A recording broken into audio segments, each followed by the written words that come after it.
My name is Shilpa Katole from SCS Girls Junior College, Paspavli, Nagpur. We have already started the chapter reproduction in lower and higher plants, and we will start the topic microsporogenesis, and we will study about the structure of microspore, that is pollen grain. Pollen grain को ही हम microspore बोलते हैं. आपको paper में question जो है वो microspore का भी आ सकता है या फिर पोलन ग्रेन का भी आ सकता है. तो structure of pollen grain and structure of microspore both are same here.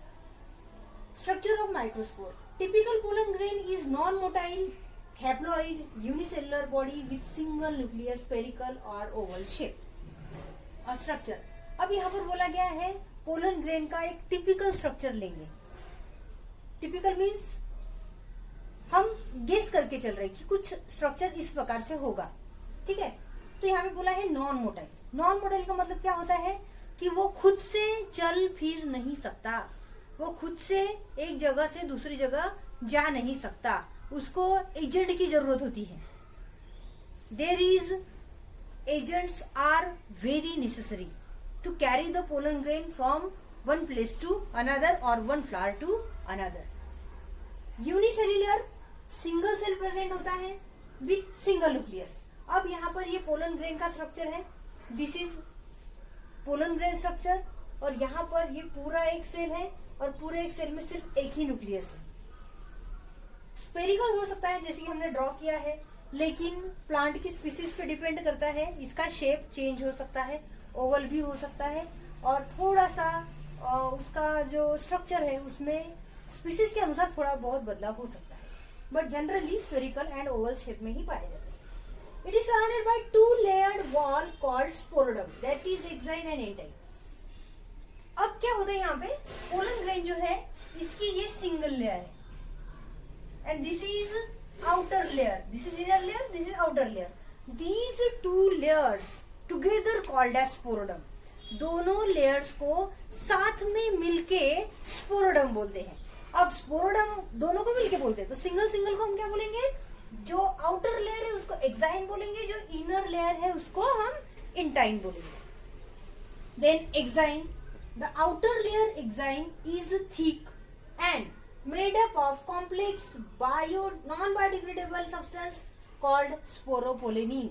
अब एक्साइन जो है ये थिक होती है. अब ये थिक क्यों होती है, क्योंकि पोलन ग्रेन के अंदर जो भी मटेरियल है, जो भी मटेरियल मतलब क्या रहेगा, मेल गमेट है, मेल गमेट फॉर्म होने वाले हैं. वहां पे न्यूक्लियस है, साइटोप्लाज्म है.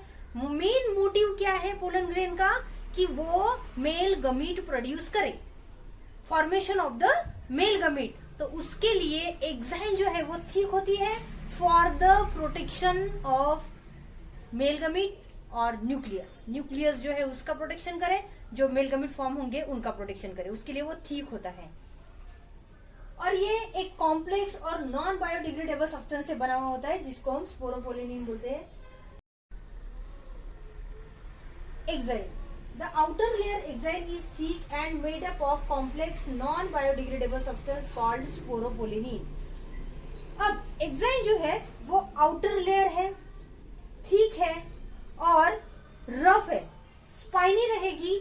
अगर यहाँ पर इंसेक्ट पॉलिनेशन हो रहा है, किसी प्लांट में इंसेक्ट पॉलिनेशन अगर होता है तो वहां पर एक्साइन जो है वो स्पाइनी होगी and smooth in wind pollinated plant. जैसे कि मेज में वगैरह विंड के थ्रू पॉलिनेशन होता है तो वहां पे उसको रफ वगैरह होने की जरूरत नहीं होती, इसलिए यहाँ पे स्मूथ होती है. It is resistance to chemicals और केमिकल्स को रेजिस्ट करती है ताकि किसी भी प्रकार से पोलन में डैमेज ना हो. अब पोलन ग्रेन में जो एक्साइन है ये थिक क्यों होती है, क्योंकि एक्साइन जो है आउटर पार्ट है, outer most layer of the pollen grain. और अंदर क्या होते हैं, सेल में न्यूक्लियस प्रेजेंट है जो बाद में मेल गमीट तैयार करने वाले हैं. और मेल गमीट फॉर्म होना यही हमारा मोटिव है. तो इसके लिए क्या करना है, एक्साइन को उसको प्रोटेक्ट करना है. तो इसके लिए एक्साइन जो है वो थिक रहेगी और एक कॉम्प्लेक्स नॉन बायोडिग्रेडेबल सब्सटेंस से बना हुआ होता है जो स्पोरोपोलिनिन है, ये आपको मैं इसके पहले भी बता चुकी हूँ। स्पोरोपोलिनिन जो है एग्जाइन फॉर्म करने का ही काम करता है, रिस्पॉन्सिबल है एग्जाइन फॉर्म करने के लिए। जम्पोर, at some places exine is very thin, showing thin area known as jumper। अब ये जो एक्साइन है ये कंटिन्यू नहीं हो रही है, आपको दिख रहा है यहाँ पे क्लियर, यहाँ पे एक गैप जैसा स्ट्रक्चर दिख रहा है। तो यहाँ पे हम बोल सकते हैं कि एक्साइन जो है यहाँ पे थीन है। कुछ ऐसी जगह रहेगी जहाँ पे एक्साइन थीन रहेगी और यहाँ पे आपको कुछ पोर जैसे स्ट्रक्चर दिखेंगे, स्मॉल पोर जैसे स्ट्रक्चर दिखेंगे, that is known as jump pour. Pollen grain are mostly यूनिपोरेट, single jump pore present in monocot. अब मोनोकॉट जो प्लांट होते हैं उनमें जम्प पोर जो है वो सिंगल हो सकता है, और ट्राइपोरेट 3 जम्प pores are present in dicot. These are mean for growth of emerging pollen tube during germination of pollen grain। अब ऐसा क्यों होता है यहाँ पर? तो यहाँ से जब पोलन पूरी तरह से मैच्योर होता है, जब उसके मेल गमीट्स तैयार होते हैं, मेल गमीट अब तैयार होने के बाद वहां पर रहेंगे तो नहीं, उनको तो बाहर निकलना है, उनको तो एक के पास जाना है, वहां पे फर्टिलाइजेशन होना है, तो फिर वो बाहर कैसे निकलेंगे? तो यहाँ पर एक प्रकार का प्रेशर वगैरह एक्सर्ट होता है, वो प्रोसीजर बाद में पढ़ेंगे हम मेल गमीटोफाइट में। बट इतना याद रखो कि यहाँ पे प्रेशर डेवलप होता है, और जब प्रेशर डेवलप होता है यहाँ से पोलन ट्यूब निकलती है। आप यहाँ पे क्लियरली देख सकते हो, यहाँ पर 2 जम्पोर्स आपको दिख रहे हैं, बट थर्ड वाला जो है वहां से पोलन ट्यूब का फॉर्मेशन हुआ है। तो ये मेन फंक्शन है जम्पोर का। Germ pore are present for the formation of pollen tube. Pollen tube का फॉर्मेशन हो इसलिए वहां पर जर्मिनल जम्पोर जो है होना बहुत जरूरी है। Intine, inner layer of sporoderm is called intine. सबसे अंदर की layer, this is outer layer and this is inner most layer, that is known as intine, which is very smooth होती है, और ये भी प्रोटेक्शन प्रोवाइड करती है साइटोप्लाज्म एंड न्यूक्लियस को। सबसे मेन बात, ये जो है सेल्यूलोज और पेक्टिन से बनी हुई होती है। This is important part of the intine. Intine जो है वो सेल्यूलोज एंड पेक्टिन से बनी हुई होती है। This is all about the structure of the pollen grain. Pollen grain consist 2 layers, outermost exine which is rough,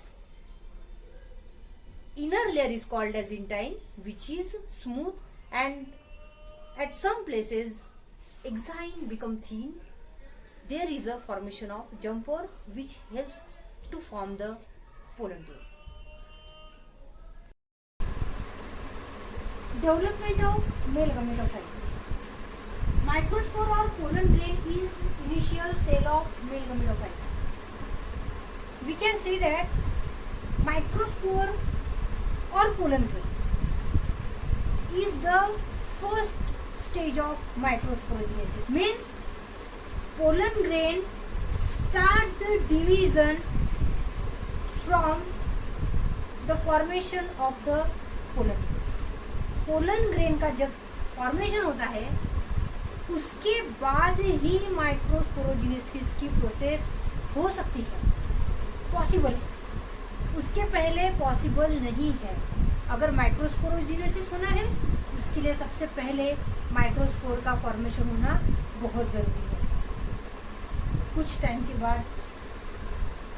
बाद में मेल गमीट्स वगैरह तैयार होंगे जिसको हम माइक्रोस्पोरोजेनेसिस की प्रोसेस कहते हैं। Development of male gametophyte is endosporic, that is occur within the microspore. जो भी डिवीजन होंगे वो सारे के सारे सेल्स के अंदर होंगे। All the division takes place inside the cell. सारे के सारे डिवीजन सेल के अंदर होंगे, इसीलिए इसको एंडोस्पोरिक बोला गया है। What is the meaning? All the division either mitosis और meiosis which is takes place, जो वहां पर हो रही है, मियोसिस हो या माइटोसिस हो, सेल के अंदर होगी, और इसीलिए हम उसको एंडोस्पोरिक बोलेंगे। It involve only 2 mitotic division, mitotic division सिर्फ 2 बार होगा यहाँ पे। It is completed in 2 stage at 2 different places, 2 stage है इसकी। डेवलपमेंट ऑफ मेल गमेटोफाइट जो है ये 2 स्टेजेस में कंप्लीट होती है, before pollination and after pollination, ऐसी इसकी 2 स्टेजेस होती है। That is before pollination in pollen sac, जो हमने कल ड्रॉ किए थे 4 चैम्बर्स वगैरह जो ड्रॉ किए थे, that are the pollen sac. पहली स्टेज पोलन सैक में कंप्लीट होती है और दूसरी स्टेज जो है वो पॉलिनेशन के बाद स्टार्ट होती है। तो हम यहाँ पर सबसे पहले पढ़ेंगे before pollination in pollen sac. Pollen sac में पॉलिनेशन होने से पहले पोलन ग्रेन में कौन से चेंजेस आते हैं? Changes taken place in the pollen tube before pollination. Pollination से सबसे पहले पोलन सैक में जब माइक्रोस्पोर प्रेजेंट है तब वहां पर कौन से बदलाव हो रहे हैं। सिंपली हम यहाँ पर देखेंगे कि हमारा ये जो कल हमने डायग्राम जो ड्रॉ की थी माइक्रोस्पोर की, यहाँ पे हमारे 4 पोलर सैक प्रेजेंट है। पॉलिनेशन अभी होने का ही है because we are studying about the before pollination.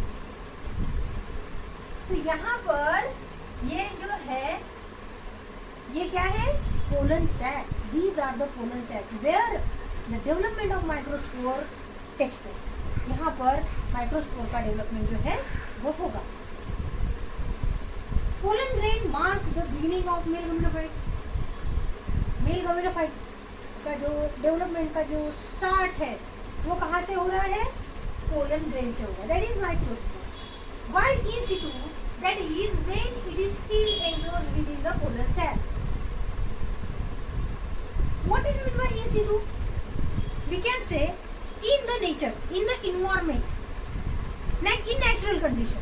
ऐसा हम यहाँ पे बोल सकते हैं जब यहाँ पर एंथर जो है या फिर पोलन ग्रेन जो है वो पूरी तरह से पोलन सैक के अंदर है, अभी एंथर में प्रेजेंट है, तब की बात कर रहे हैं। That is in Situ condition. The protoplast of pollen grain divide mitotically by mitosis to form 2 unequal cells. अब जो प्रोटोप्लास्ट है, this is protoplasm with single nucleus, undergo mitotic division and form 2 unequal cells. What is mean by unequal? 2 cell form तो हो रहे हैं लेकिन shape उनका बिल्कुल भी एक जैसा नहीं होगा, दोनों का शेप जो है वो अलग अलग होगा। Small involve cell called generative cell, एक छोटा सेल होगा जिसको हम जनरेटिव सेल बोलेंगे। It has a large nucleus. अब सेल छोटा है बट इसका न्यूक्लियस जो है वो बड़ा रहेगा। थीन साइटोप्लाज्म जो है बहुत कम रहता है इसमें and lack reserve food material and vacuole. इसमें किसी भी प्रकार का फूड मटेरियल प्रेजेंट नहीं होता है और यहाँ पर वैक्यूल भी प्रेजेंट नहीं होता है।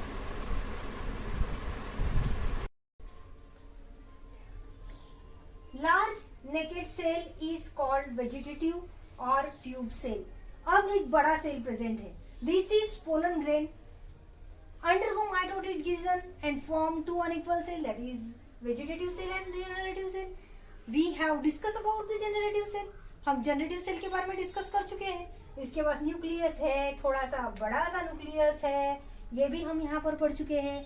साइटोप्लाज्म जो है थोड़ा सा थीन रहेगा, बहुत ज्यादा डेंस नहीं रहेगा, रिजर्व फूड मटेरियल नहीं है और वैक्यूल भी वहां पर प्रेजेंट नहीं है, ये हम पढ़ चुके हैं। अब हम वेजिटेटिव की बात करेंगे। वेजिटेटिव सेल जो है वो बड़ा होता है जिसको हम ट्यूब सेल भी बोल सकते हैं। यहाँ पर इट इज लार्ज वैक्यूल। इसके पास क्या होता है, एक बड़ा वैक्यूल रहेगा, मीन्स यहाँ ये जो स्पेस है, सिंपली बोल सकते हैं ये जो स्पेस है ये इसके पास बहुत बड़ी है, बहुत बड़ी जगह प्रेजेंट है उसके पास। Cytoplasm irregular shape, nucleus and reserve food material. यहाँ पर वैक्यूल तो प्रेजेंट है, साइटोप्लाज्म भी बहुत ज्यादा प्रेजेंट है, इरेगुलर शेप रहेगा, मतलब इसका शेप जो है वो फिक्स नहीं है, ये शेप जो है वो चेंज कर सकता है यहाँ पे, और रिजर्व फूड मटेरियल भी यहाँ पर प्रेजेंट है। इस इस तरह से जनरेटिव सेल जो है यहाँ पर तैयार होगा।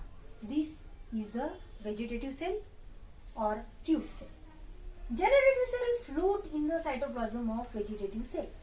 अब क्या होगा?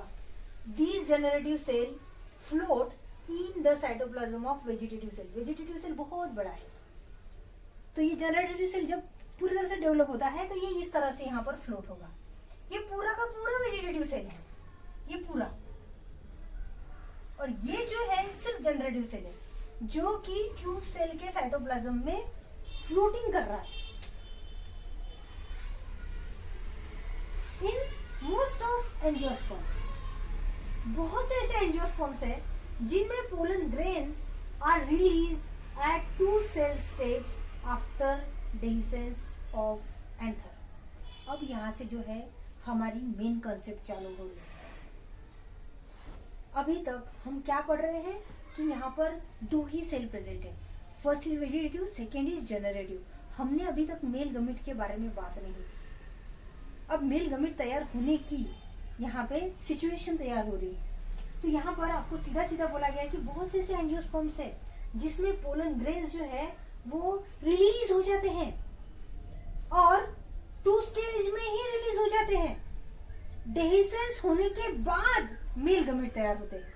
बहुत से ऐसे एंजियोस्पर्म्स है, ऐसी कंडीशन यहाँ पे रखी हुई है। Such 2 cell pollen grain is also called young और पार्शियली डेवलप मेल गमीट। अगर ऐसा होता है, ऐसी कंडीशन में, ऐसे कंडीशन में ही अगर पोलन ग्रेन डेहिस हो जाता है, डेहिस मतलब एंथर से बस्ट हो जाएगा, निकल जाएगा और किसी फ्लावर के स्टिग्मा में जाके वो अटैच हो जाएगा, then pollen tube formation takes place. Pollen tube का फॉर्मेशन होगा, हम पढ़ रहे हैं, इस तरह से पोलन ट्यूब का फॉर्मेशन होगा। फिर ये जो सेल है वो पोलन ट्यूब में आता है और इसका डिवीजन होता है यहाँ पे और 2 मेल गमीट तैयार करता है। ऐसा बहुत से एंजियोस्पर्म में पाया जाता है। In some angiosperm, generative cell divide by mitosis to form 2 male gamete and therefore 3-celled pollen grain are released from anther. जैसे हम अभी थोड़ी देर पहले पढ़ चुके हैं, कभी कभी एंजियोस्पर्म में 2 सेल स्टेज जो होती है पोलन ग्रेन की, उस समय ही पोलन रिलीज हो जाते हैं from the anther and reaches to the stigma of a flower. Flower के स्टिग्मा पे पहुंचते हैं, पोलन ट्यूब का जनरेशन होता है, वहां पे जर्मिनेशन होता है, उसमें मेल गमीट तैयार होते हैं, पोलन ट्यूब में ही तैयार होते हैं। कभी कभी किसी किसी एंजियोस्पर्म में ऐसा भी होता है कि जनरेटिव सेल जो है वो डिवाइड हो जाता है। आप यहाँ पर क्लियरली देख सकते हो, ये डिवाइड हो गया और 2 मेल गमीट इसने तैयार कर दिए। बाद में इसका डेhiscence होगा, बाद में ये पोलन एंथर जो है वहां से निकलेगा, पोलन एंथर से निकलेगा और डेhiscence होने के बाद पोलन जो है फ्लावर के गाइनोशियम के स्टिग्मा पे जाएंगे, वहां पे पोलन ट्यूब का जर्मिनेशन होगा। अब पोलन ट्यूब का जब जर्मिनेशन होगा तो वहां पे मेल गमीट जो है वो पहले से ही तैयार है, अब यहाँ पर तैयार नहीं होंगे, पहले से ही तैयार होने की वजह से सिर्फ कैरी हो रहे हैं। बट इन प्रीवियस केस, पहले वाले केस में क्या हुआ था, सिर्फ ये 2 स्टेज में ही था पोलन, रिलीज हुआ